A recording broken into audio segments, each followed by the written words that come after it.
Precónclave, tiempo de oración y discernimiento.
Hola queridos amigos del canal Cristovisión, el canal de la Iglesia Católica en Colombia. Todos los jueves hemos querido desde la renuncia del Santo Padre, emérito Benedicto XVI, poder hacer un análisis cada jueves, recoger con un grupo de especialistas lo que ha significado esa semana en torno al Papa, en torno ahora al precónclave, a la reunión de las congregaciones generales. Por eso este jueves y este especial que también se repetirá en algunos días, tiene ese objetivo, poder analizar, acercarnos a lo que ha sucedido en el Vaticano, en estas reuniones con los cardenales y estas congregaciones. Hemos hecho esta nota para que recojamos un poco el análisis que tenemos sobre lo que significa que estos cardenales se reúnan para trabajar y escuchar a las congregaciones generales. Veamos la nota. 28 de febrero a las 8 de la noche se dio inicio al periodo de sede vacante. Las puertas de Castel Gandolfo se cerraron y con serenidad el mundo despidió a Benedicto XVI. Al día siguiente, en el aula Paulo VI del Vaticano, el padre Federico Lombardi, portavoz de la Santa Sede, anunció la primera reunión del cardenal decano Angelo Sodano con los miembros del Colegio Cardenalicio en las congregaciones generales. Dichas congregaciones son un proceso espiritual, analítico y de preparación para los electores del nuevo pontífice y se iniciaron el lunes 4 de marzo. A la primera congregación general asistieron 142 purpurados. Los cardenales electores serán 115 y se espera que durante esta semana lleguen los faltantes, situación que permitirá definir la fecha de inicio del cónclave. El padre Lombardi ha comentado que lo que ha percibido en los cardenales es un ánimo de gran serenidad, espíritu constructivo y positivo de afrontar estos días con un gran sentido de comunión en este empeño y esta responsabilidad grave de la elección del nuevo romano pontífice. Hoy, jueves 7, se realizó la quinta congregación general a la que asistieron 114 cardenales electores.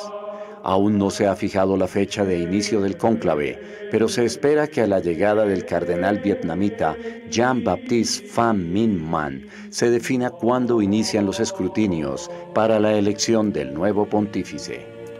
Y hoy nos acompañan precisamente para analizar, para observar esta perspectiva y para ayudarles a ustedes también en esta realidad, porque también son muchas las noticias impresionantes que todos los medios dan acerca de este precónclave, de esta reunión de congregaciones. Nos acompaña la hermana Clemencia Carrizosa. Ella trabaja como religiosa en el colegio Esclavas del Sagrado Corazón, es de la comunidad de las Esclavas del Sagrado Corazón en la pastoral, misionera mucho tiempo en Centroamérica y ahora va a trabajar aquí en Colombia. Hermana, muchas gracias por estar con nosotros. Mucho gusto. Su punto de vista como teóloga, como pastoralista, va a ser muy importante para nosotros. Y también tenemos aquí al embajador Guillermo León Escobar, que afortunadamente hemos tenido la dicha de que nos acompañen algunas de estos encuentros. Embajador, muchas gracias por estar con nosotros. Muchísimas gracias por la renovada invitación. Lo he visto muy cotizado en estos días, en estas semanas, preguntándole a todo el mundo sobre todo lo que significa estos días para la iglesia. Pero créame usted que acá es el lugar donde se pueden hacer las correcciones y las precisiones, porque sin duda alguna en el mundo comercial de la televisión se vive de la información, pero también de la imprecisión sobre la misma información, haciéndole en muchos casos de buena voluntad decir a la iglesia lo que la iglesia no está pensando. Claro que sí, claro que sí. Hermana Clemencia, ¿cómo ha visto usted estos días? ¿Cómo se ha observado toda esta realidad que vive la iglesia? Pues hay diferentes cosas. La gente, sobre todo el pueblo sencillo, pues busca información porque pues, se han sentido desconcertados ante la renuncia del Papa. Y como bien decía el embajador, no solo la televisión, sino la prensa se han cargado pues, de quedarse en detalles absurdos, ¿no? Yo le comentaba al embajador, por ejemplo, esa noticia que sale, no, gracias a Dios, no muy grande, pero en un rinconcito, que un sacerdote quemó la foto del Papa Benedicto XVI, el Papa emérito, ante el escándalo de sus fieles, ¿no? Entonces, esas cosas desconciertan, porque la gente se pregunta, ¿y esto qué quiere decir, no? Y como cuando dice, porque la razón que da es porque un pastor no abandona a sus ovejas, ¿no? Y no se dan cuenta, o sea, falta dar esa visión profunda del testimonio que ha dado el Santo Padre, ¿ya? Otra gente, pues, tiene sus imaginarios, sus tradiciones, y entonces, pues, se pregunta qué está pasando. Y cuando salen los periódicos, pues, la lista de todos los papas, pues, que no se han portado bien, para no decir cosas más serias, ¿no? ¿Con qué fin, no? Y yo me preguntaba, y me he preguntado todos estos días, cuando teníamos que estar era más bien en oración, en postura de discernimiento, como ustedes lo ponen en el título del programa.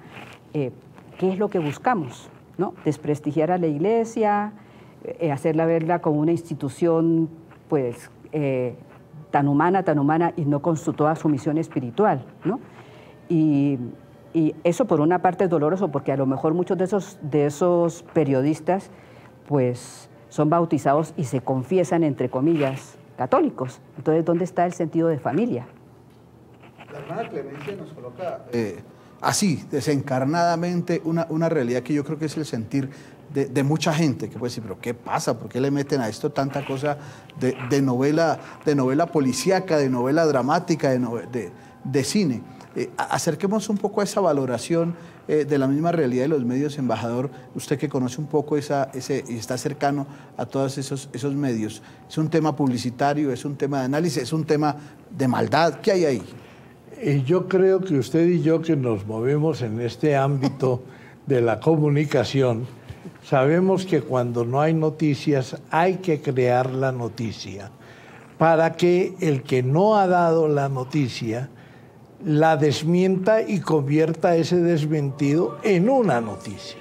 Entonces, las noticias realmente han sido muy pocas. Han sido muy pocas, pero, por ejemplo, no es que haya mala voluntad. Yo creo que la mayoría de las personas que están transmitiendo lo hacen de muy buena fe, con buena inteligencia, pero con mala información. Por ejemplo, la Santa Sede es un Estado.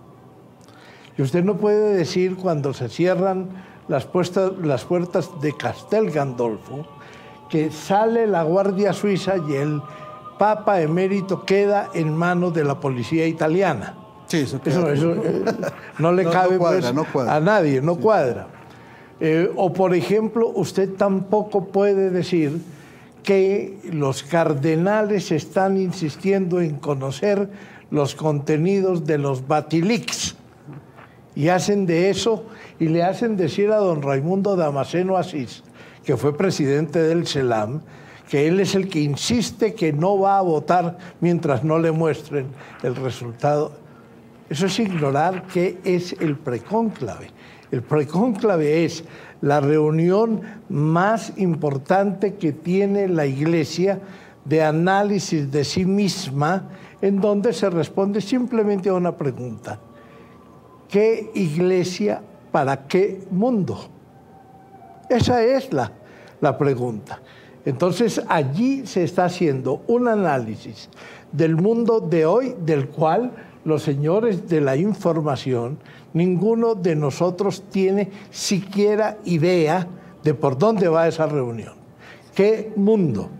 Y atención, que es que los cardenales no son padrecitos comunes y corrientes, sino que me ponía yo a hacer la lista.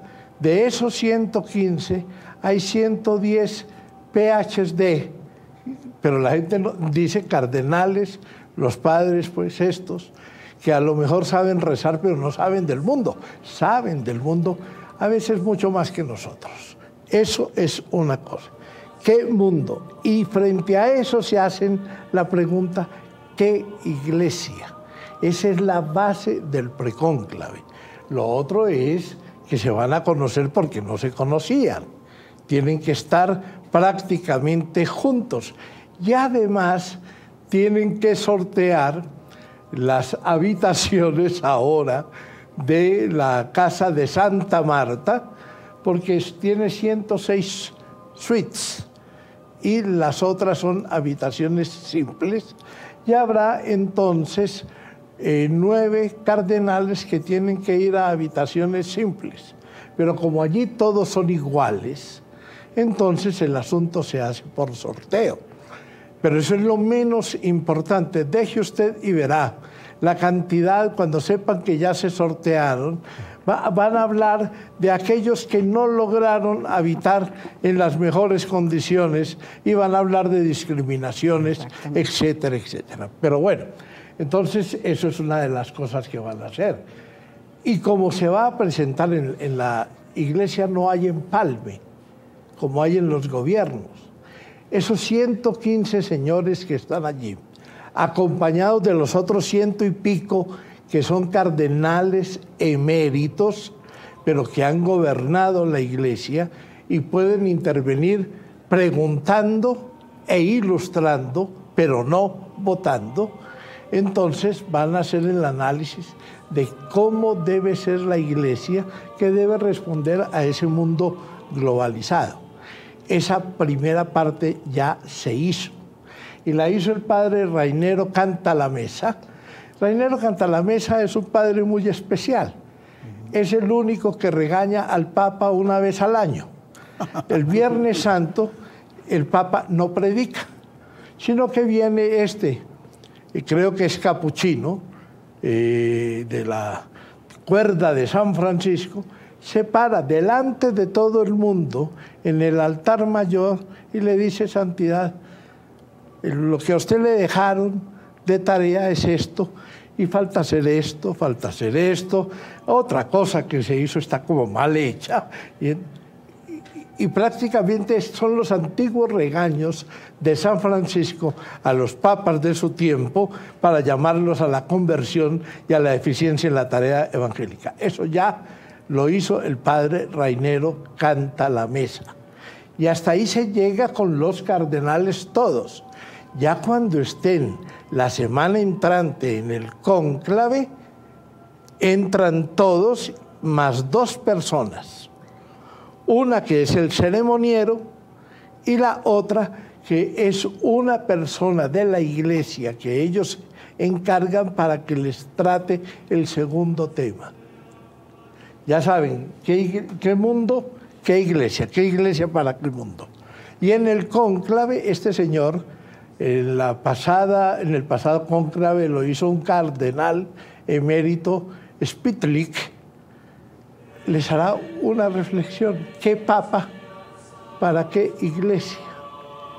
Para que ellos se pongan en la tónica que no se trata simplemente de un juego de poderes, sino que hay que diseñar el perfil mediante el cual el Espíritu Santo puede hacer la mejor selección de aquel que va a gobernar la Iglesia. Entonces hay que hacer precisioncitas, que es por eso que este programa tiene buena columna vertebral, porque informa y precisa.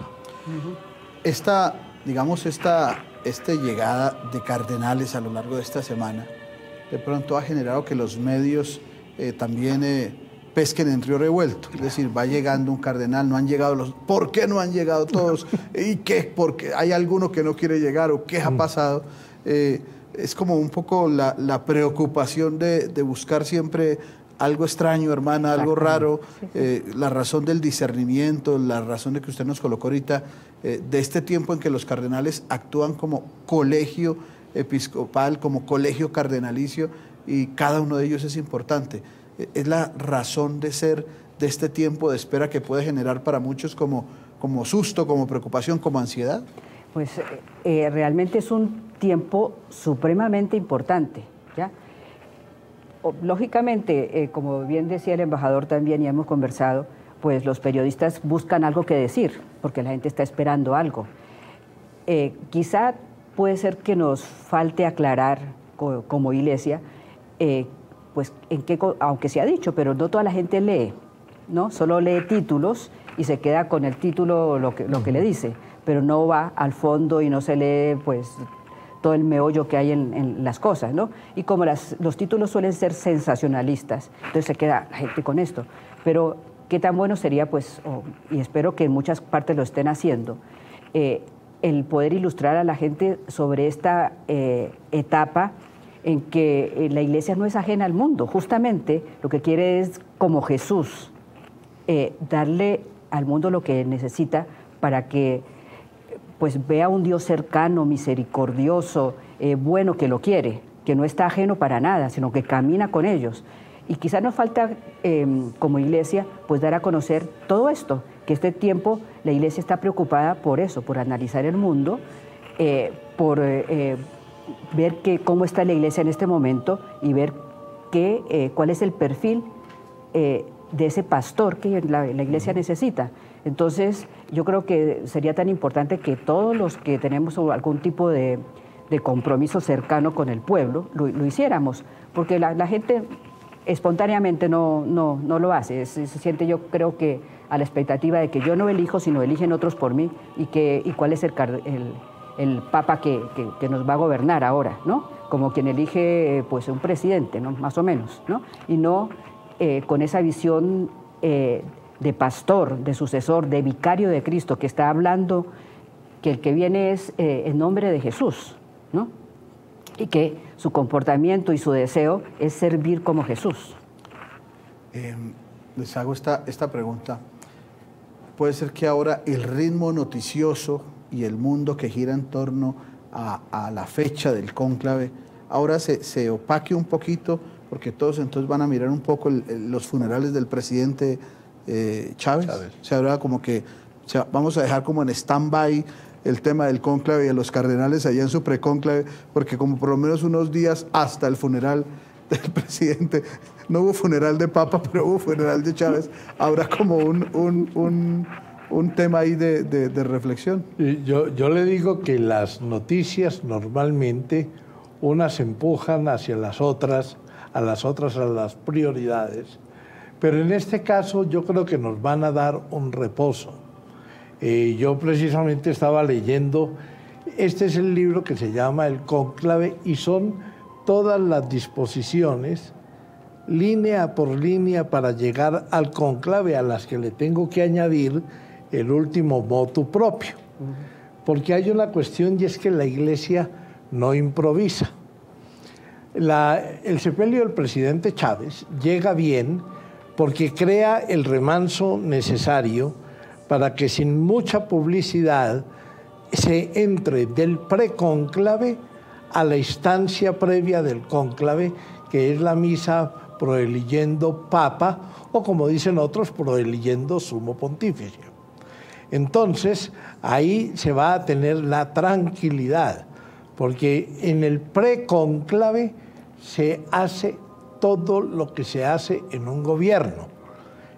A mí me gusta muchísimo cuando los gobiernos se parecen a la iglesia en unas cosas y las iglesias se parecen a los gobiernos en otra, porque el ministro de Familia de la Santa Sede tiene que ir a decirle a los demás: a mí me dieron esta obligación, la he cumplido de tal manera, tengo tales problemas, tengo tales soluciones pensadas, tengo tales limitaciones. Y entra después el que hace Justicia y Paz, el cardenal Tucson, y hace exactamente lo mismo. Es un ajuste de cuentas, porque todos los 115 más los otros tienen derecho a conocer, si el Espíritu Santo les entrega la dirección de la Iglesia, qué es lo que está pasando, y no decir, sí, acepto, y después llevarse la sorpresa de todos estos problemas.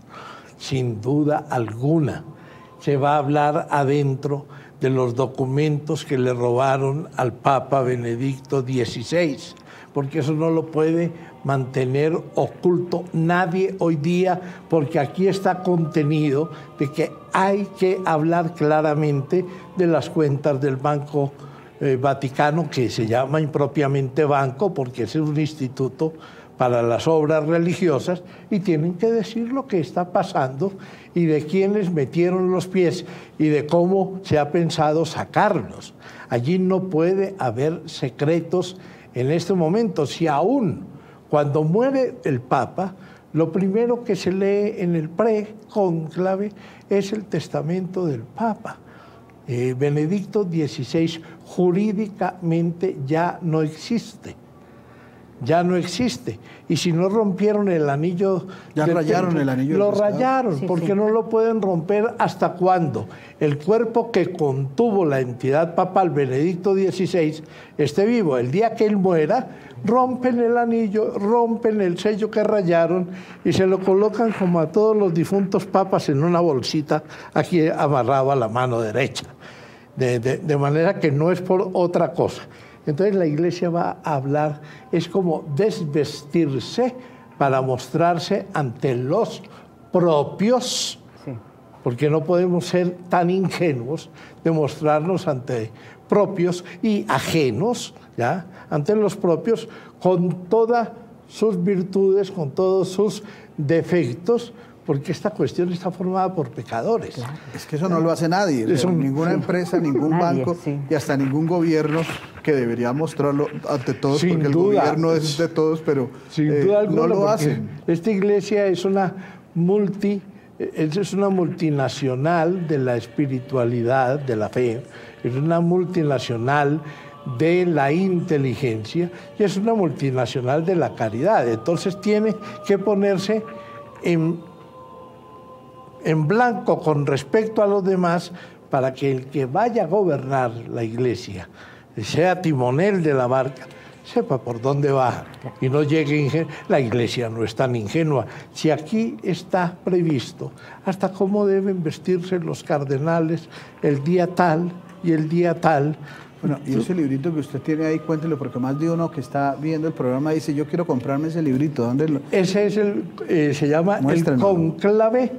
Se llama el Cónclave, y existe toda la versión desde el momento en que el Papa muere, que se hace minuto a minuto en cada momento de la etapa que conduce a través de la sede vacante a la nueva elección. Y cuando se elige ese Papa, ¿qué se hace hasta cuando usted lo deja sentado, munido del nuevo anillo, ya, con la nueva estola, con el nuevo sujeto o solideo, y listo para recibir la admiración y la devoción de quienes admiración le deben y devoción le profesan?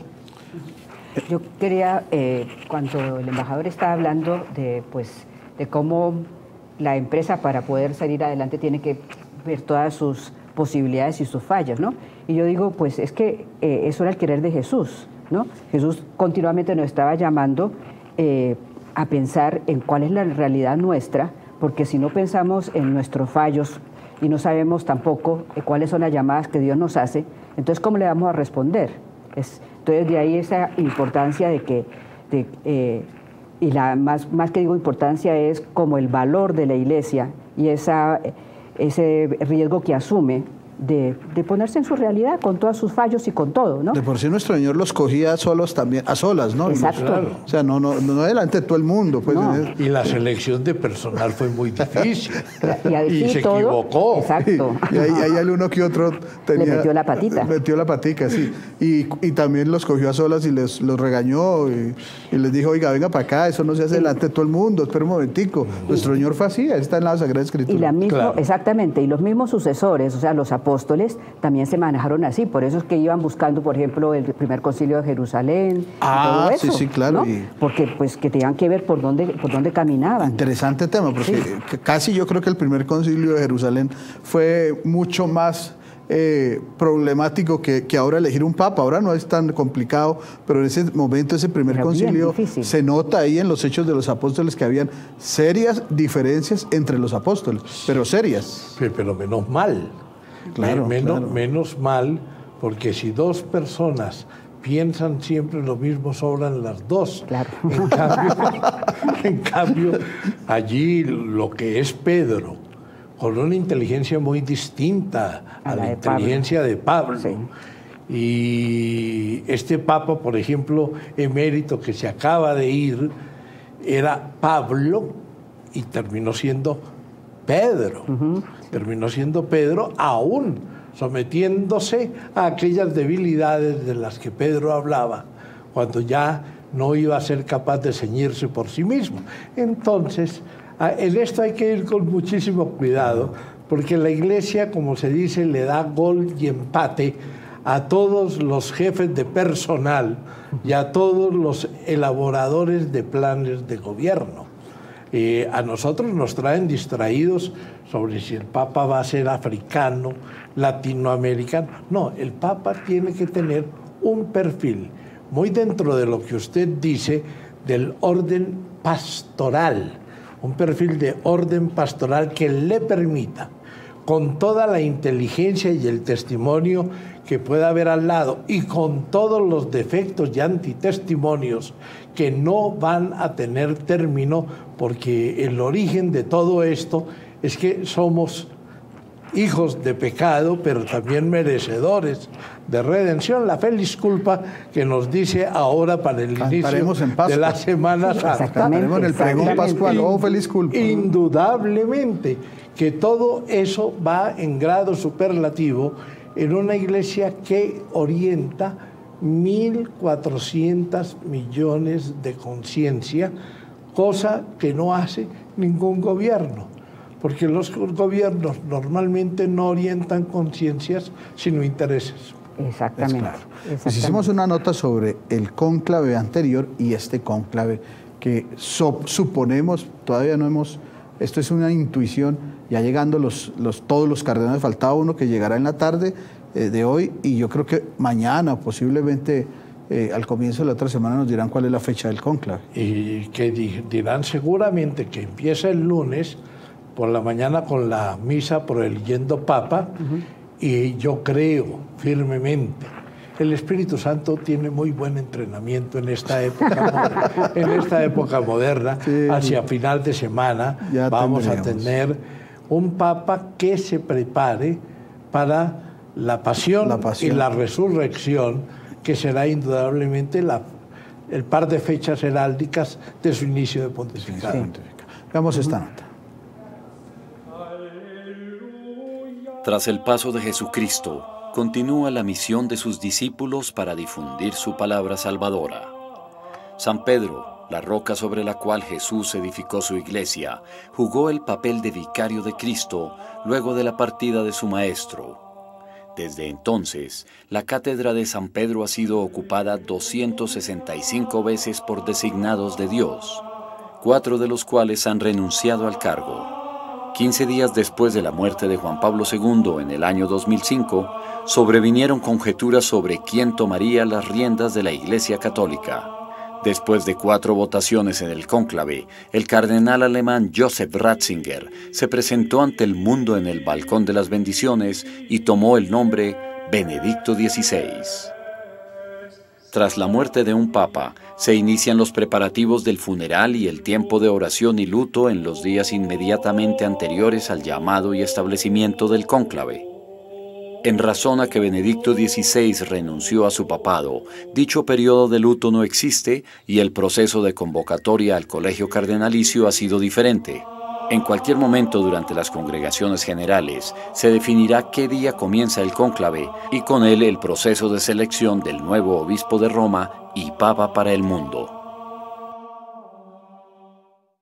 Las características que debe reunir el nuevo pontífice y el nuevo papa deben ser de apertura hacia una iglesia moderna, es decir, una iglesia que esté ubicada en el tiempo que estamos viviendo. La iglesia debe estar, digamos, ubicada en esa situación, en el sentido de que la humanidad entera tiene una cantidad de necesidades y son necesidades físicas. La iglesia debe recalcar, en este caso el Papa, las necesidades espirituales que lógicamente son las más importantes y las que pues, nos han de conducir a una vida mejor. ¿Qué espera del nuevo Papa? Que sea un buen evangelizador y que ayude mucho en la Iglesia Católica, y me gustaría que conociera Colombia y fuera, pues, que viviera o hubiese estado acá en Colombia. En Colombia estamos orando para un nuevo Papa que haga cosas lindas por el mundo.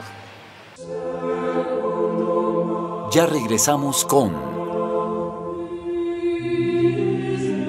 Precónclave, tiempo de oración y discernimiento.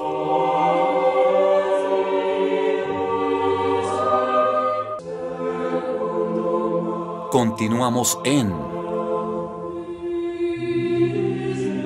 Precónclave, tiempo de oración y discernimiento.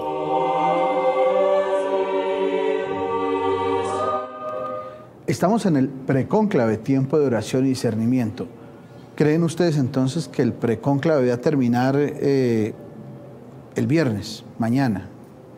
Yo creo que técnicamente el precónclave debe terminar el viernes o el sábado.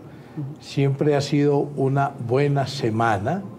En los precónclaves anteriores siempre ha sido una semana, pero había tiempo anterior para que llegaran los cardenales. Como aquí no hubo papa difunto, entonces se ahorró el tiempo de los novendiales, los 9 días, y por eso estamos diciendo el de Vietnam no ha llegado, pero el de Vietnam está dentro del tiempo.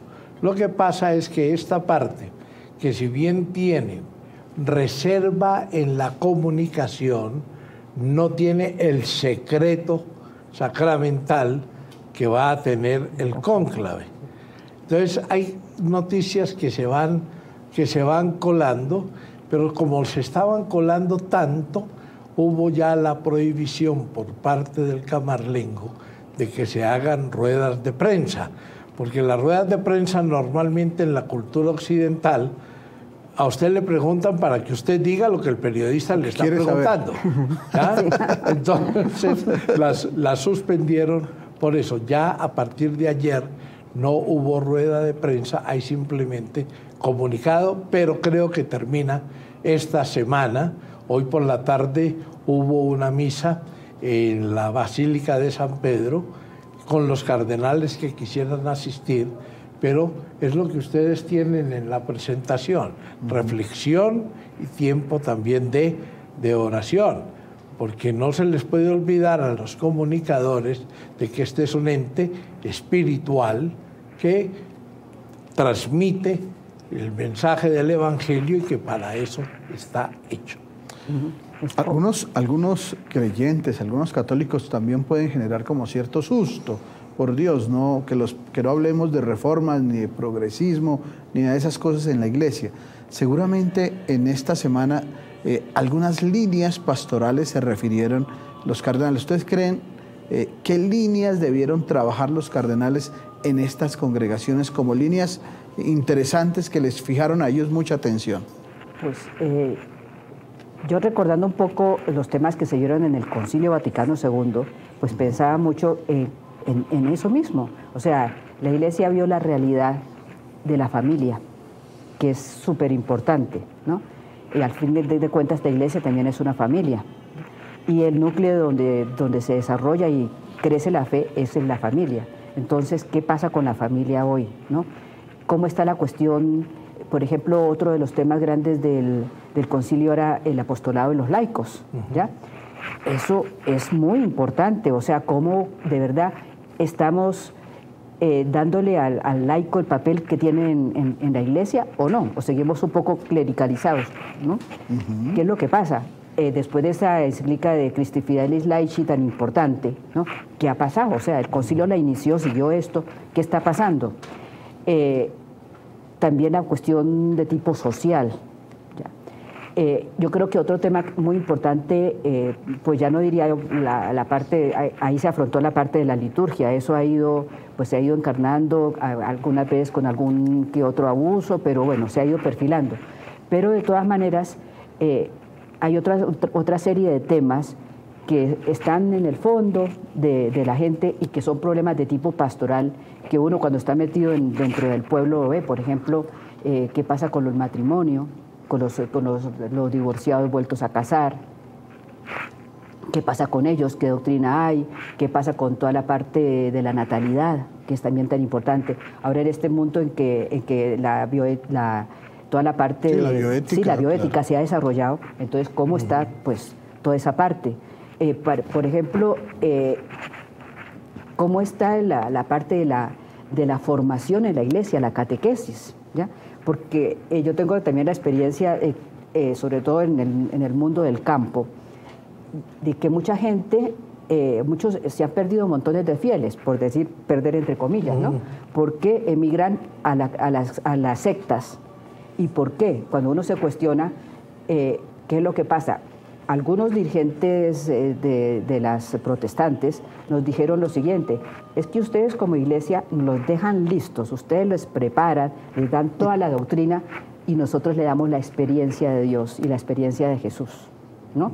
Y eso hizo que nosotros, al menos en la parroquia en donde yo estaba trabajando últimamente, se formaron unos grupos con una poco la metodología protestante, pero dentro de lo que es nuestro. Y si viera la reacción tan fenomenal de toda esa gente, y es gente sencilla, pero que iba teniendo esa experiencia de Jesús. Y esos grupos se han ido creciendo y creciendo. Yo creo que ese tema hay que verlo, no tanto la necesidad de proselitismo, de que haya sacramentalismo, porque muchas veces en la iglesia hemos tenido ese fallo, ¿no?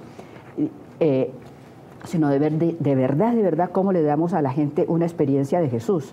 Porque pues Jesús empezó con 12, ¿no? Después nombró a otros 72, pero los quería plenos, aun con fallos. En cambio nosotros queremos es como número, ¿ya? Y entonces fracasamos y a la misa no fueron, pero ¿por qué no fueron?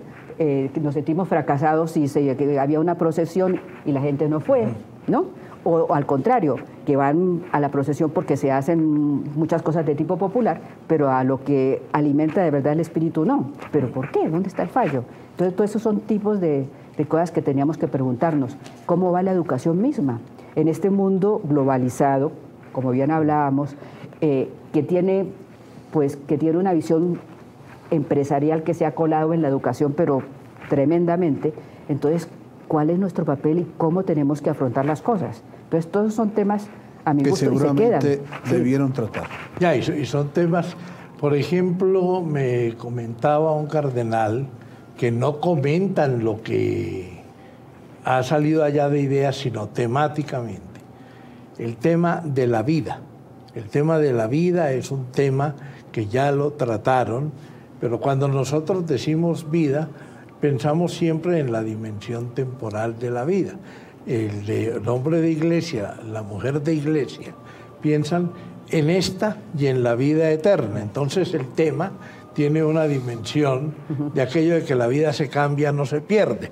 Segundo que trataron ellos es el asunto de la verdad. Si hay una cosa hoy día perdida es ¿qué es la verdad? Recordemos que es la gran pregunta que Pilatos le hace al Señor y el Señor le empieza a contestar según las limitaciones que tenía Pilatos para entender. Entonces el segundo es el de la verdad, que incluye también toda la corrupción que está detrás, afuera y adentro de la iglesia, porque no tenemos por qué asustarnos, porque el ser humano, la Iglesia está hecha de seres humanos. En tercer lugar, fuera del tema de la verdad, está el tema del bien común. Hoy día, con el asunto de la pobreza, de la crisis, etcétera, la Iglesia es una impulsora y garante del bien común, con una cuestión que se llama, todavía creo, caridad, y que se expresa en términos políticos de solidaridad. Y finalmente la Iglesia está en una actitud de discutir de nuevo con la ciencia, ¿ya? De discutir de nuevo con la ciencia, y está en una actitud de dialogar de nuevo, más profundamente, con los cristianos protestantes que seriamente y desde la doctrina están buscando la reunificación de las iglesias en la Iglesia cristiana, católica o cristiana evangélica de Jesucristo. Son temas serios. serios. Hay que quitarle dos cosas. Uno, el tema de pronto de sin fundamento noticioso, medio de policíaco ahí raro, pero también el otro tema de como que el diablo está por ahí suelto en el cónclave, y entonces hagamos por favor que se conviertan todos, porque ahí va a sonar azufre. O sea, sí. Hay que quitarle como esas dos tónicas un poquito extrañas, ¿no? Pablo VI decía que a veces, cuando no se tomaban estas cosas en serio, entraba un cierto humo de Satanás, que era necesario reconocerlo no solamente por el olor, sino por los signos que daba de admiración o de perplejidad, para poder sacarlo a tiempo de la Iglesia. Ahí está el tema del discernimiento que tiene el título de este programa, ¿no? Tiempo de oración y de discernimiento, ¿no? Yo, como soy de espiritualidad ignaciana, nosotros nos movemos mucho por esa parte del discernimiento, que es tratar de ver, como dice San Ignacio, cómo el diablo se nos presenta con postura buena, bajo imagen de Subam Angelo Lucis, dice... Que el bueno soy yo y los malos son los otros. No es tanto, sino se presenta bajo cara de bien, ¿ya? Y todo es bueno, tal cosa, pero en el fondo, si uno sigue por donde va el camino, termina en el mal. Y es que el diablo es muy inteligente, muy inteligente. Eso sí, la capacidad de captación que tiene esa entidad, que también es una entidad espiritual, pero del espíritu desviado, indudablemente que sabe hacer su tarea. Y lo tonto es que nosotros sigamos pensando y aceptando que los hijos de las tinieblas por siempre tienen que ser más hábiles que los hijos de la luz. Y eso es lo que hay que derrotar con un nuevo pontificado, que sobre toda esta construcción hay que ver que desde cuando la Iglesia perdió muy buena parte de su poder temporal, los papas son una construcción de santidad progresiva hasta el día de hoy. Sí, porque cuando estaban con el poder temporal, qué cosa tan triste, qué barbaridad. Esto es otra realidad. Uf, claro que sí. Muy distinto. Ojalá, todavía queda una partecita por hacer, que alguno de los cardenales se atrevió a decir que ya era hora de acabar con títulos como eminencias, excelencias, y todas las encias a las que las gentes aspiran por vanidad, que no por santidad. El título básico que se pretende dejar es el de padre y el de monseñor, en el sentido de que es el pastor de los pastores. Interesante. Muy bien, se acercará el cónclave. Hicimos esta nota porque ahora en este segmento vamos a hablar sobre el cónclave. ¿Qué es? ¿Cómo funciona? ¿Qué cambios hay? ¿Qué se espera? Veamos esta nota. El cónclave es la reunión de los cardenales de la Iglesia Católica para elegir papa. La palabra procede del latín cum clavis, que significa bajo llave, y es denominado así por las condiciones de aislamiento del mundo exterior en que debe desarrollarse el proceso. Las sesiones del cónclave de este año serán presididas por el cardenal Giovanni Battista Re.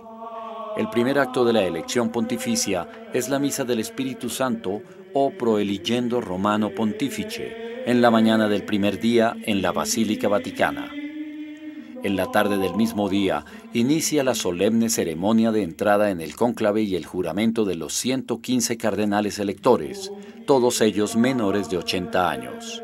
La procesión arranca de la Capilla Paolina para llegar a la Capilla Sixtina, sede del cónclave desde el siglo XVI.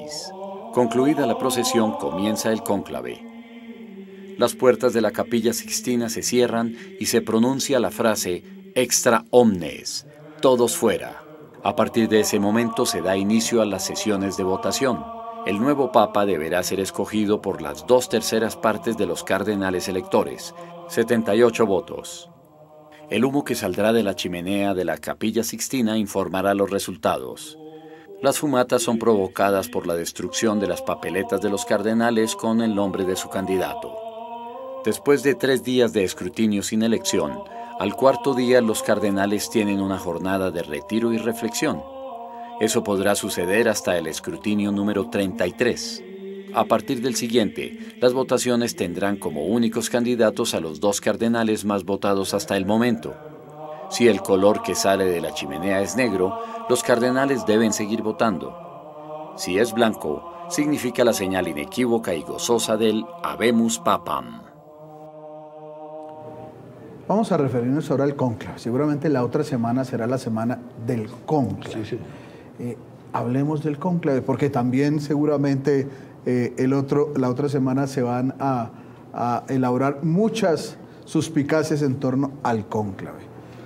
Busquemos el sentido espiritual, teológico de esta realidad y acerquémonos también a lo que va a proceder, cómo funciona, cómo es ese procedimiento. Bueno, desde el punto de vista, como ya mencionamos antes, el primer concilio, un poco reunión, así como de discernimiento, fue el de Jerusalén, ¿no? Y yo veo que en la historia, pues siguiendo el ejemplo de Jesús, la Iglesia ha sido bien clara en que las cosas se hacen en clima de oración y discernimiento, porque lo que se busca es la voluntad de Dios. Y en este caso es buscar al vicario de Cristo.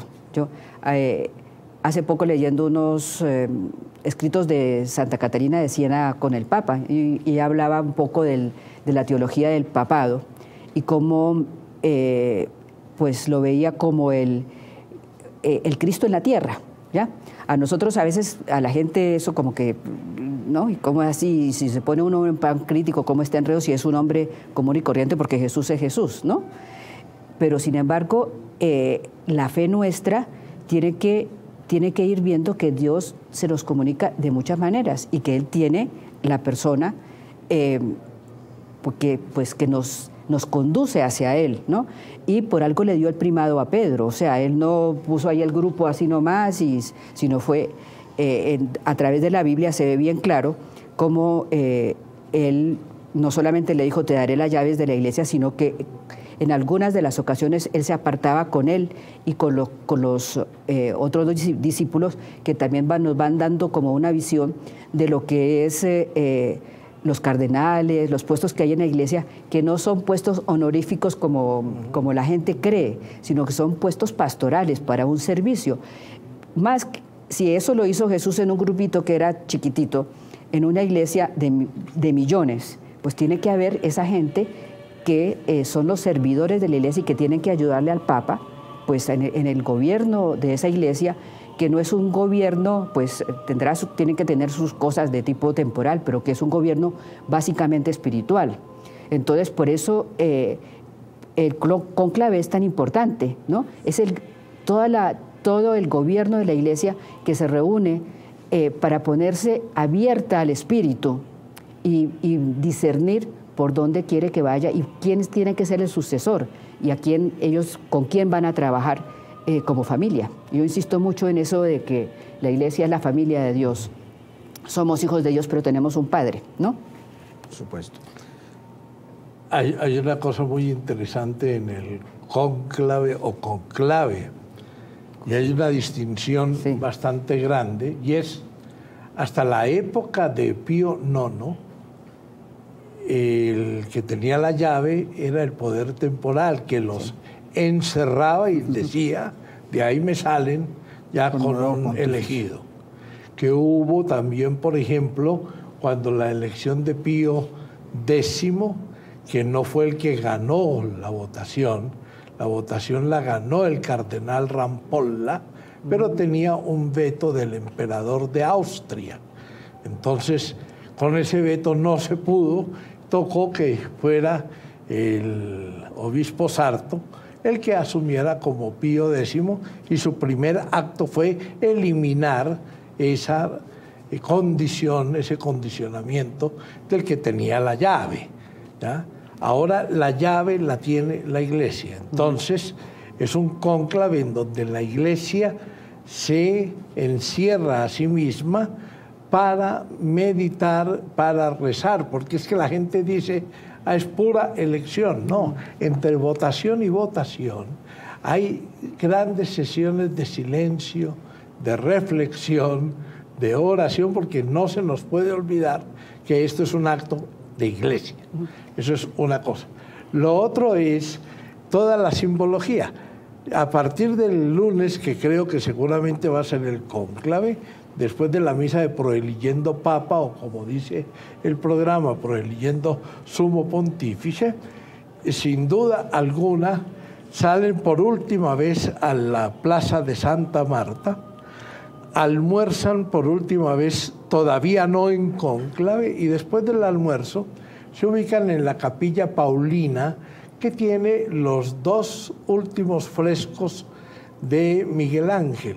El uno es la caída de Pablo y el otro es la crucifixión de Pedro. Y de allí van a salir cantando el Veni Creator Spiritus en una procesión, y van a entrar a ocupar los puestos después de que cada uno de ellos, con la parsimonia y la tranquilidad, porque los actos, la liturgia es eso, un respeto personal ante los compromisos de Dios. Cada quien va a ir pronunciando la fórmula del juramento. No se puede jurar entre todos una vez, no, es cada quien, porque ese compromiso es personal. Y entonces van en un orden. Los cardenales diáconos, que han sido como los ministros que se hacen al lado de lo que en el cuadro del juicio final es el infierno. El infierno, y entonces se van colocando desde el protodiácono, que es el que va a anunciar el resultado, se van colocando los diáconos, los 11 o 12, después siguen todos los cardenales presbíteros, y al dar la vuelta por este lado colocan junto a la resurrección a los cardenales obispos que sean electores, los más viejitos, ¿ya? Y de ahí recordemos que salió la vez pasada, el que estaba muy cerca de la resurrección era el cardenal Ratzinger, y después quedó el cardenal López Trujillo de Colombia, que sería hoy el que estuviera manejando el cónclave si la providencia no hubiera pensado otra cosa, y después sí el cardenal Sodano. Esa composición da la posibilidad de que los unos miren hacia los otros, y que miren hacia los otros, y está hecha de tal manera que nadie se puede ocultar detrás de la espalda de otro, sino que el asiento está colocado de tal manera que quede... Que todos se vean. Que todos se vean. Y ahí es cuando va a darse la conferencia central. ¿Qué papa para qué iglesia? Ahí desaparecen los colores, que los africanos no han tenido papas, tuvieron 4 al inicio de la iglesia, ¿ya? Los que no hemos tenido somos nosotros, pero aquí el asunto no es de nacionalidad, sino quién tiene el perfil, tampoco es de inteligencia, sino quién tiene el perfil pastoral de santidad para dirigir la iglesia.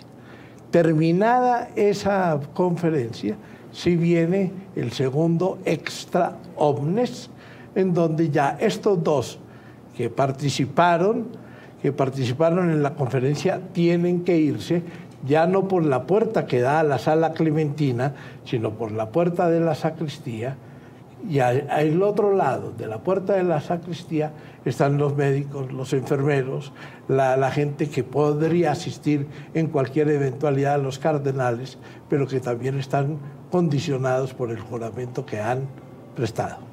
Está esto del cónclave, vamos a seguir conversándolo. Hicimos esta nota para seguir reflexionando sobre ello. No termina de sorprender la cantidad de información y la rapidez de su difusión desde la renuncia de Benedicto XVI, la convocatoria del Colegio Cardenalicio, el comienzo y desarrollo de las congregaciones generales, las ruedas de prensa y sobre todo el ir y venir de comentarios y el bombardeo de los medios de comunicación sobre los supuestos cardenales opcionados a papa.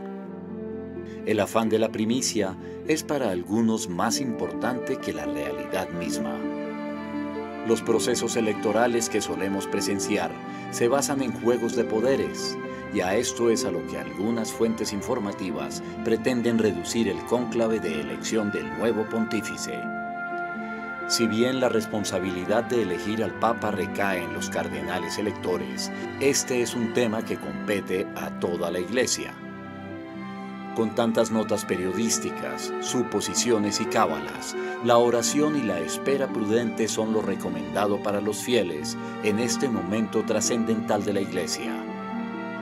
Dedicar tiempo al encuentro con Dios, en soledad y silencio o acompañados, es la vía más aconsejable para entender la labor de los cardenales y esperar un resultado favorable para el mundo católico. Yo opino que debe ser un hombre parcial que sepa dirigir el mundo, porque ellos son los que nos dirigen. Él es el que dirige el mundo, que sea inteligente para eso.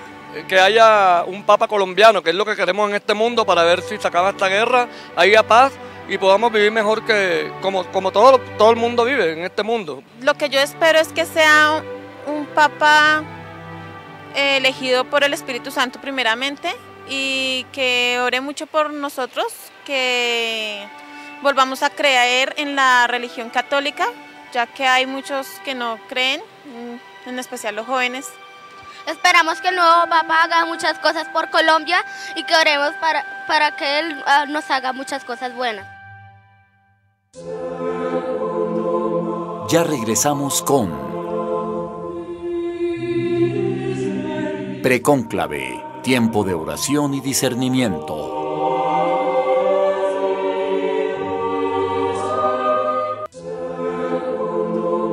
Continuamos en Precónclave, tiempo de oración y discernimiento.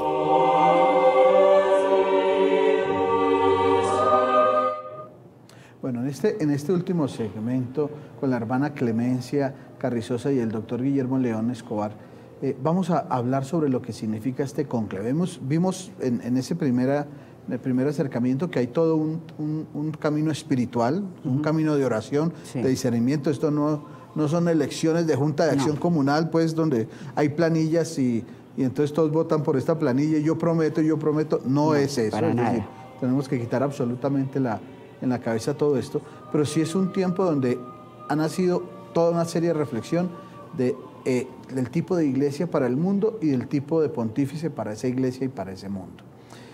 Se cierran las puertas y ya de ahí en adelante ellos se demorarán, no creo que 33, yo creo que serán más o menos que, ¿cuántas votaciones? Yo creo que tendrán, si empieza el lunes, una votación en la tarde del lunes, las 4 del martes, las 4 del miércoles, y yo creo que ya para el jueves se tendría un papa elegido para poderlo presentar ya el día viernes, en el caso de que hubiera una elección más, para llegar a las 2/3 partes, pero de ahí no pasa. De manera que este domingo estamos sin pontífice, el próximo domingo lo tendremos y empezará toda una serie de eventos que le permiten a ustedes como maestros de la televisión hacer el programa de la coronación o de la creación, de la aparición del pontífice, ya en la plaza de San Pedro, recibiendo los símbolos que le serán portados por el cardenal presidente del colegio y por el camarlengo vigente, para que él pueda, a partir de ese momento, dar todas las indicaciones. Pues yo creo que entre jueves y la mañana del viernes se tendrá pontífice. Roma acostumbra a utilizar la tarde para dar la noticia, porque sin duda alguna hay que entender que el pueblo romano, después de las 6 de la tarde, está en la plaza de San Pedro. De resto es posible que estén todos todavía trabajando, porque en Roma el trabajo no se interrumpe, por ejemplo, nunca ni por el Jueves Santo ni por el Viernes Santo. Sigue la gente trabajando. Sigue trabajando. Y yo creo que realmente vamos a tener esa alegría el día o jueves en la noche o el día viernes. A nosotros nos llegará la noticia, por supuesto, hacia el mediodía. Horario de Roma, 6, 12... La gran ventaja, fíjate que a veces vivir atrasados es una gran ventaja, porque nos adelantamos. Sí. Nos coge fresquito la noticia. Nos coge frescos la noticia, porque sin duda alguna en el momento en que es una cosa muy bonita, en el momento en que es nombrado viene la pregunta, ¿usted acepta o no acepta? O sea, la tendencia de las votaciones se va viendo, me imagino, va saliendo algunos, y los cardenales, el Espíritu Santo va acomodando el tema. Él organiza, porque hay que recordar la famosa elección del cardenal Siri y del cardenal Bellini, que ninguno de los dos obtenía el número de votos necesarios. El Espíritu Santo y los electores se cansaron y dijeron, no vamos a seguir con este empate técnico, busquemos un tercero. Y ese es el que sale adelante. Y entonces, tener la mayoría de entrada no es ninguna garantía. Recordemos el dicho aquel que al cónclave entra de papa. Cardenal, de papa sale de cardenal. Sí. Y entonces ese señor se le pregunta, ¿usted acepta o no acepta? La misa proeligiendo papa tiene una partecita que es muy interesante. Si se invoca al Espíritu Santo, no le digan no al Espíritu Santo. Por supuesto. No le digan no al Espíritu Santo, que fue la trampa en la que cayó el cardenal Ratzinger. Ratzinger no era, él personalmente no era el candidato. Había otros que habían pensado en él, pero no él. Él nunca asistió a reuniones de orden de la corte electoral que se forma, y entonces dijo en la misa y comentó de que uno no le puede tomar el pelo al Espíritu Santo, sino que lo que él indique hay que aceptarlo. Y él le pedía a sus hermanos que el que saliera elegido aceptara, y salió elegido él. Y el que había pedido durante 3 años antes irse en pensión porque estaba muy cansado, porque el cansancio no es de ahora, le tocó decirle sí transitoriamente al Espíritu Santo. Entonces él se sienta allá y vienen y le hacen la segunda pregunta. ¿Se sienta allá es dónde? En el asientico que tienen preparado en la Capilla Sistina en la mitad. Hay un asientico solo. Hay un asientico solo para el que salga elegido. Y le dicen, ¿usted acepta o no acepta? Él no puede decir, espera un momentico que voy a... No, ¿acepta o no acepta? Y segundo, ¿con qué nombre piensa gobernar o el timonel de la iglesia? Con tal nombre. En ese momento, antiguamente caían los palios. Lo vimos en que lo vimos. Ya hoy los palios no existen, sino viene el gran aplauso y él sale por el camino del infierno. ¿Así? A la sacristía, que la llaman el templo del pianto, el templo del llanto. Y allí lo encierran para que él tenga 10 minuticos para medir el tamaño del compromiso y de la responsabilidad que ha adquirido. Lo llaman la sacristía o el templo del llanto. Mientras eso ocurre... Solo, ahí se queda solo. Solito. Cierran. Solito, ahí no hay sacristán ni nada de eso. Hay un reclinatorio donde se ha arrodillado la mayoría de los pontífices de la época de la era moderna, y pasando un cancel están los sastres, ya saben cuál es la medida, han tenido las 3 sotanas, uno tipo Pío XII, Pablo VI, la otra tipo Juan XXIII y una intermedia, entonces ya saben cuál va a ser. Y están echándole aguja e hilo para tenerla lista. Cuando él se levante, pasa a esa otra parte de la sacristía a vestirse de blanco. O sea, esto es inmediato, es decir, elegido diciendo acepta, cómo se va a llamar, y tiene que pensar en el nombre ya, o sea, no es... Yo creo que algunos tienen la previsión de saber que lo que para nosotros en el mundo común es un juego de vanidades, en ellos es un juego de responsabilidades, porque indudablemente nadie puede decir seriamente, yo no soy. Si está participando, él puede llegar a ser. Y en ese momento, cuando él dice sí, ¿sale el humo blanco o es en qué momento? En ese momento cuando ya él dice sí. Cuando ya él dice sí, van y queman. Antiguamente se quemaba la paja seca para que saliera humo blanco con los papeles de votos, y se echaba agua encima para que saliera negra. Hoy día se quema con una cantidad de papeles, porque los cardenales no pueden sacar un solo apunte. Ellos tienen una libreta y la tienen que dejar completa. No pueden escribirse en la mano nada. Entonces hay que confiar que el secreto pontificio en buena parte está cubierto por el inicio del Alzheimer. Del tránsito a la elección del Papa hasta que salga el Papa, se tiene que demorar eso más o menos 1 hora. Eso se demora más o menos 1 hora o más, porque pasa cada uno de los cardenales. Sale después con la sotana blanca otra vez entra a la Capilla Sistina. A la Capilla Sistina, y cada uno de los cardenales, antiguamente se hacía el beso en el pie, hoy día se hace el saludo sobre el anillo que él lleve. En ese momento todavía no es el anillo oficial del pescador, pero sí se hace como acatamiento a las decisiones y a la bendición que él va a impartirles después. Entonces ahí pasan los 114 restantes. Terminado eso, él les dirige una palabra.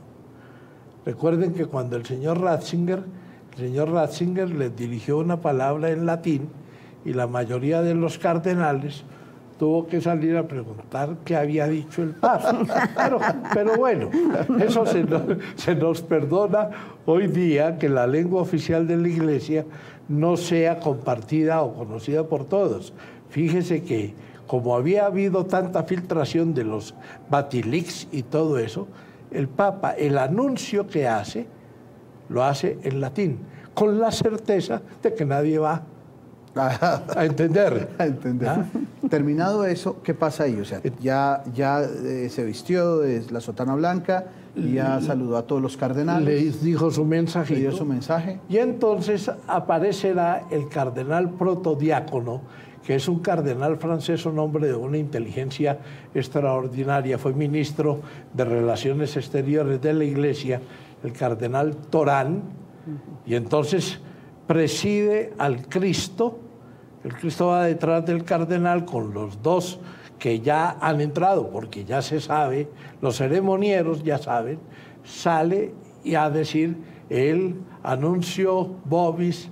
De la Capilla Sistina se trasladan hasta el Vaticano por algo secreto, porque ahí ya muchos hay un conocerían. Pasadizo por la sala del trono, que es la sala clementina,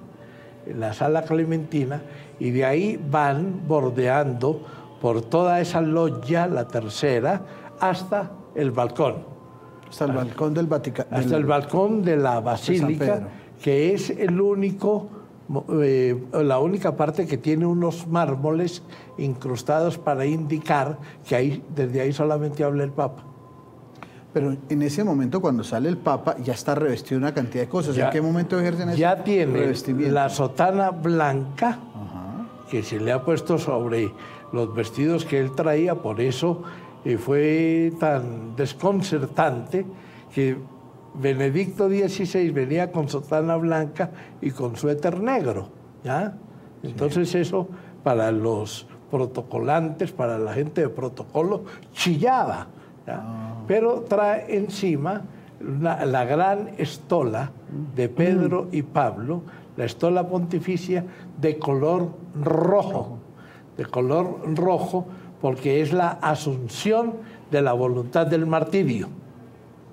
Y entonces es cuando él se dirige una o dos palabras, después de que Torán haya dicho, anuncio a vosotros una alegría inmensa, tenemos Papa, ha sido elegido el cardenal tal, ¿ya? El cardenal tal, y en ese momento Torán se hace al lado derecho y entra el nuevo Papa a dar su primera bendición, Urbi et Orbi. Esa es la primera bendición. La primera bendición, que es como el acto inicial de la toma de posesión del pontificado. De ahí en adelante, ya lo que se espera es la misa donde... Ya, de ahí en adelante viene el último capítulo del libro que usted... de las determinaciones, en donde el Papa tiene todo el poder, pero debe tener toda la capacidad de obediencia, porque él no puede saltar por encima del ceremoniero, a quien le debe obediencia práctica, porque es el que le dice, se mueve para tal lado, haga tal cosa, y eso le durará todo el pontificado. No es que él pueda improvisar. Sobre las formas, la Iglesia no improvisa. Sobre el fondo, la Iglesia decide con calma. Hermana, estamos cercanos entonces al cónclave. La invitación que le hacemos a toda la gente que está sus ojos puestos en esto, en esta etapa, ¿es a qué? Como familia, permanecer como los primeros discípulos esperando la venida del Espíritu Santo en oración, ¿ya? Pidiendo que el Espíritu Santo de verdad sea el protagonista de todo el cónclave, y pidiendo que pues nosotros que pues somos pecadores ilimitados tengamos, tanto los fieles, apertura de corazón, como los cardenales, también apertura de corazón a escuchar lo que Dios quiere decir en ese momento, lo que el Espíritu está inspirando, ¿no? Entonces, como hermanos, como familia, permanecer en la oración. El discernimiento, obviamente, ya lo van haciendo los cardenales. Nosotros, como hijos, apoyando toda esa decisión y esa obra del Espíritu Santo. Esta nota es muy importante para cerrar este programa. Es importante que la veamos para que podamos terminar esta reflexión. Veamos esta nota. Al servicio de la misión evangelizadora de los miembros de la Iglesia está la sucesión apostólica de los obispos. Jesús dijo: habrá un solo rebaño y un solo pastor. La unidad de la Iglesia Católica consiste en la firmeza de la fe, la caridad, la esperanza y el amor, virtudes que mantienen vivo nuestro ánimo para actuar conforme a la voluntad divina. Las enseñanzas de los apóstoles y sus sucesores han sido escuchadas por siglos. Su guía ha sido faro para caminar por el sendero correcto. La Iglesia es del Señor y todos somos Iglesia. El mundo entero eleva sus plegarias por la misión de los cardenales electores del Sumo Pontífice en el próximo cónclave. Para permanecer firmes al Evangelio y mantener viva la esperanza, encomendémonos al amor del Padre, al poder del Espíritu Santo, a la intercesión de la Virgen María y a la oración de Cristo por su Iglesia católica, apostólica y romana. De esta reflexión que hemos hecho a lo largo de este programa queda claro que esta es una acción del Espíritu y que somos una familia que conduce esta iglesia, esta barca, el Espíritu. Él sabrá a quién escogerá y qué nombre le pondrá, inspirará. Ustedes, les pregunto esto, ¿qué nombre les gustaría que tuviera el próximo Papa? Bueno, a mí, así de momentos, se me ocurren dos nombres, no un hito, sino dos. Uno que podría ser Juan Pablo, ¿ya? Juan, porque pues enseguida me hace ver el amor, el apóstol que predica el amor, que trata de vivir el amor, la fidelidad. Y Pablo, pues por toda su energía, su amor también a Cristo, ¿no? El saber poner a Cristo en el centro, y también por su celo apostólico. Y el otro nombre que me gusta muchísimo, y pues no es porque yo lo lleve, sino por lo que significa, es Clemente, ¿ya? Porque pienso que es la misericordia de Dios, ¿ya? Y Dios, más que, por ejemplo, yo en el rezo del credo, cuando rezamos, pienso más que en Dios Todopoderoso, pienso en Dios misericordioso. Y nuestro mundo, nuestra iglesia necesita esa mirada bondadosa, misericordiosa, la que es del Padre Dios. Por eso pienso en esos. Juan Pablo III. Juan 24. Sí. Y Clemente... Clemente sería que como Clemente... No sé cuánto sería. Clemente V. No, Clemente, creo que hubo como 12 Clementes. Sí, hay muchos Clementes, sí. Bueno, entonces, pero bueno, el nombre en sí, ¿no? Clemente. Embajador. Yo sí tengo la cabeza mía clara sobre un nombre, Lucas. ¿Lucas? Lucas. Por una sencillísima razón. Lucas es un evangelio que indudablemente para los momentos en que estamos viviendo, en el ámbito de una globalización tal, Lucas, aquel que fue médico del emperador Tiberio, que se jubila de ser el médico del emperador y se va a la búsqueda de su amigo Pablo de Tarso, y se va y se encuentra con Pilatos, que le cuenta cosas y que le dice dónde está haciendo de las suyas Pablo, y va y lo encuentra, y después se convierte en el primer gran historiador, no solamente de la vida de San Pablo, sino de la historia de la Iglesia, de los hechos de los apóstoles. En este momento, cuando uno lee los hechos de los apóstoles unidos al Evangelio de Lucas, entiende la primera dimensión de la globalización, cuando ese evangelio de no tendréis sino un solo pastor es la voluntad global de estar presente para todos en la iglesia. Eso es Lucas. Y Lucas es de una claridad teológica y de una claridad pastoral increíble. Hoy día hay 4 o 5 libros muy interesantes sobre la actualidad del pensamiento y de la visión de San Lucas en el mundo globalizado. ¿Y sería el primer papa que se llamara Lucas? Claro. Sería el primero, para que no agotemos tanto los números romanos.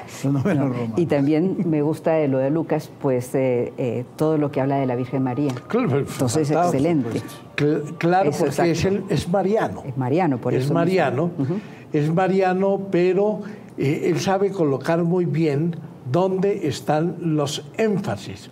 Y además, que tiene una gran virtud, aguantar el mal genio de Pablo. Y enriquecerse con la doctrina paulina, eso es extraordinario. Bernabé casi lo logra. Bueno, hemos llegado al final de este programa. Les agradecemos mucho a la hermana Clemencia, al doctor Guillermo León Escobar, que nos hayan acompañado. Estaremos muy pendientes de todo este proceso. Como ustedes se han dado cuenta, el canal Cristovisión ha acompañado y les ha ayudado a todos ustedes. Ese es el objetivo, acompañarlos y ayudarlos a vivir intensamente esta experiencia, como una experiencia de fe, pero con una alta y sólida reflexión. A todo el equipo técnico del canal Cristovisión y de producción, muchas gracias por estar con nosotros, y a ustedes también muchas gracias. Usted se va para Roma pronto. Yo salgo para Roma este domingo, porque es que mientras uno pueda, hay cosas de la iglesia que usted no se puede perder.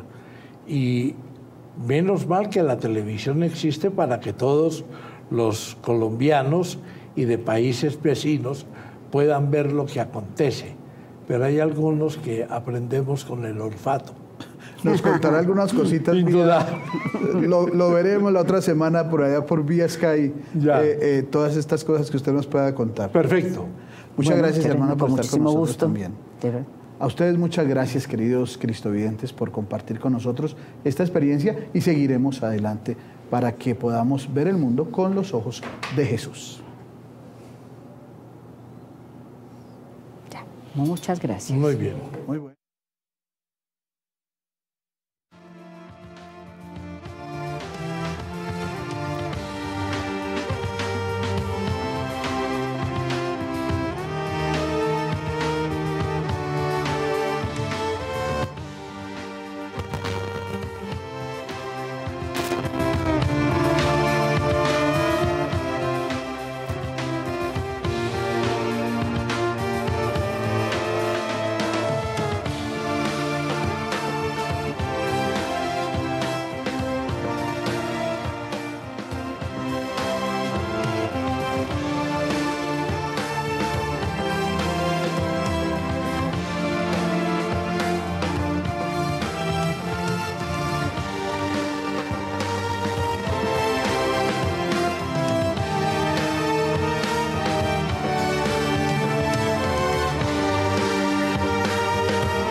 Precónclave, tiempo de oración y discernimiento.